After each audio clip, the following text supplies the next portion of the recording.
about like 12 years ago, we moved to Texas, and my dad would always walk around the house singing jingles about everything, and one of the jingles he always sang to me was Lulu Mala, Texas, and then that eventually stuck, and I always hated the name when I was like a little kid, but I kind of liked it. Like, I moved to California, and then it just became Lulu, but unfortunately for the rest of you, that's just for family.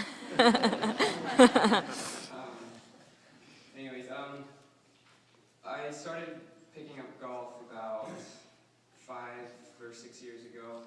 I really liked baseball, and I was always pushed to do it, but I never really liked it, and I was just wanting to do something else. So I switched over to golf, and my dad was always a good golfer, and so he taught me how to play. And it was about a year in, and I started kind of like noticing a little trend, and I was like, wow, we go to these and it's like a yelling session. So what became going to range became that.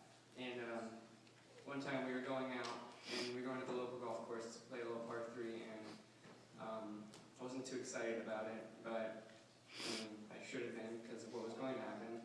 But we go out, and we play the first hole, and I do well, and then we go to the second hole, and I pick out a club, and then I go and hit the ball, and it goes right up, and then it hits the green, goes and rolls up, and then it just goes right in the hole, and I'm just like, oh, that's pretty cool. And then my dad's just like going crazy, ballistic, and I'm just like, what are you doing? And it's like not that big of a deal. And then he like tells me like the statistics of it. It's like 1 in 12,000 or more than that. I don't know. But it was pretty crazy, and it was just funny to see how like happy he was at the moment, and how I was kind of embarrassed at the time because he was getting a little happy. Yeah, that's my story about my father. So my nickname is Miss K, and my papa would always call me Miss K, and then it kind of turned into like Miss K on the softball field because a K in softball's a strikeout, and so my dad would play mind games with people and make them freak out, and that was just his thing. He just liked to mess with people.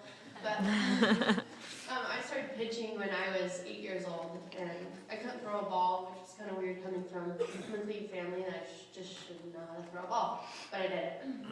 And I started pitching, and I didn't really like to pitch, and my dad was just like, you can do this, like, you know, I have a little girl, and I'm going to work with you, and you're good. And I would go and hide under my bed, and it was like 40 degrees outside, and he would come upstairs and find me, and pull my legs out, and was like, we're going to pitch. Come on, Kel, let's go pitch. So we would go and pitch, and I'd step over my power line and hit my leg, and throw a big fit on the driveway, and he's like, come on, keep throwing, we're not done yet, you know.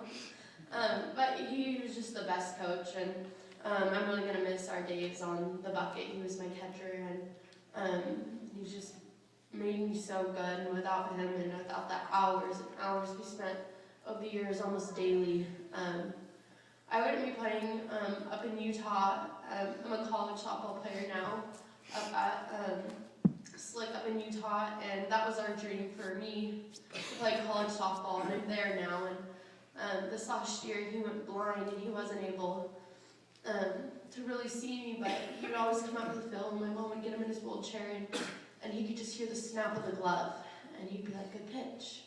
And it just, even though he couldn't see, he was always there for me, and I know he'll always be there still for me on the field with my grandpa Kenneth and B. They'll always be there, and just those are the best memories for me of my dad.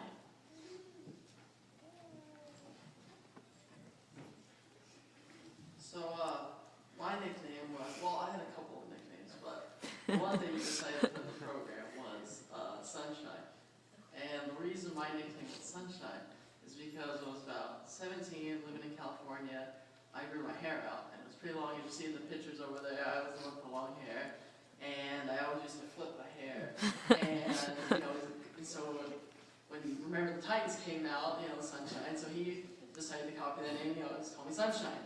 And so in the morning, he'd wake me up, he's like, morning, sunshine, rise and shine. And he had this big list of just stuff I had to do throughout the day.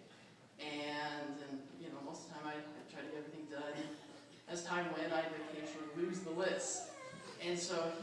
smart, and he kept, up with technology, and he figured, oh, I'm not going to write a list anymore, I'm just going to text it to him, because I know Sandy will get a text. And if he, doesn't look at his text, that's his fault, So then I can get upset with him. And as Fred said, my dad was pretty good at sports. He excelled at just about everything, except for one particular time. That was at the Byron Nelson when he had the opportunity to play with Tiger Woods. And so the story goes like this. So he got the opportunity to play with Tiger Woods. We all know Tiger Woods, he's a pretty good golfer. And the other two guys he was playing with, one was a scratch golfer, which is also a very good golfer, and the other one was a +1 handicap. And my dad was about, on his best round, he's probably about +7 or so. So anyways, Tiger's hitting from the tips, and Tiger just crushes the ball. Ball takes off. Next guy tees up, just crushes it. Next guy crushes it again. My dad gets up, starts to get the shakes a little bit. He's breathing, and he just duffs the ball. And he just is so embarrassed, he just walks to his ball. He probably said some words we shouldn't say here. And normally in golf, if you don't hit the ball past the ladies' tees, you're supposed to drop your pants and play the whole pants up. And they say, we're at a tournament, let's get classy. We'll let you go, just hit the ball again, just try not to embarrass yourself.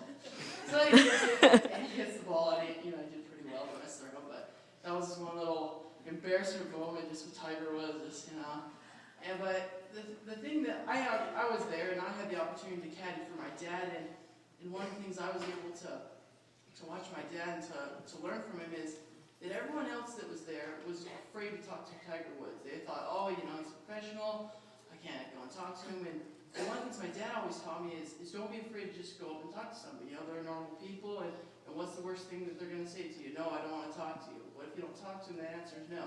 And so he did just that. He just went up to Tiger Woods and said, how you doing? How was Stanford? And he basically just, shot the bull with him the whole day. And got to take, some life lessons from my dad. And my dad also, he liked to always, take lessons and quotes from movies. And for those of you that know him, he always liked good customer service. And he takes that from a quote from Woodrow Call that says, can't stand for rude behavior in a man and won't tolerate it. And my dad would just not tolerate rude behavior. He could not stand it, and he wouldn't tolerate it. And then the last lesson that he always taught me, if you look in the back of the program, there's a quote that he would always say that says, take care of business before business takes care of you. And that quote kind of was directly at me when I was in high school. I didn't really start to care about a lot of things. And he always told me, Sandy, take care of business before business takes care of you. And I have to say that quote stuck with me. And then I always try to take care of business before business takes care of me.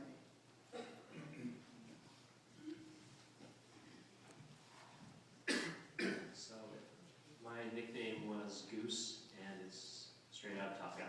It's not really a great story for it. Other than he just say, talk to me, Goose. That's where that comes from.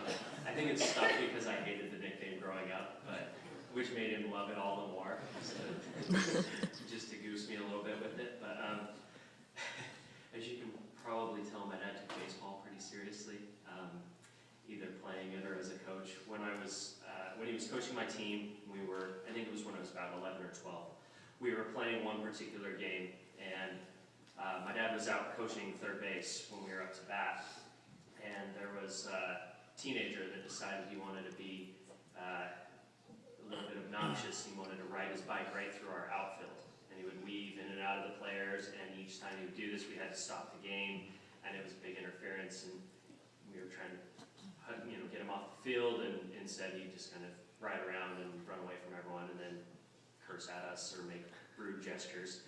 And this continued on for an inning or two,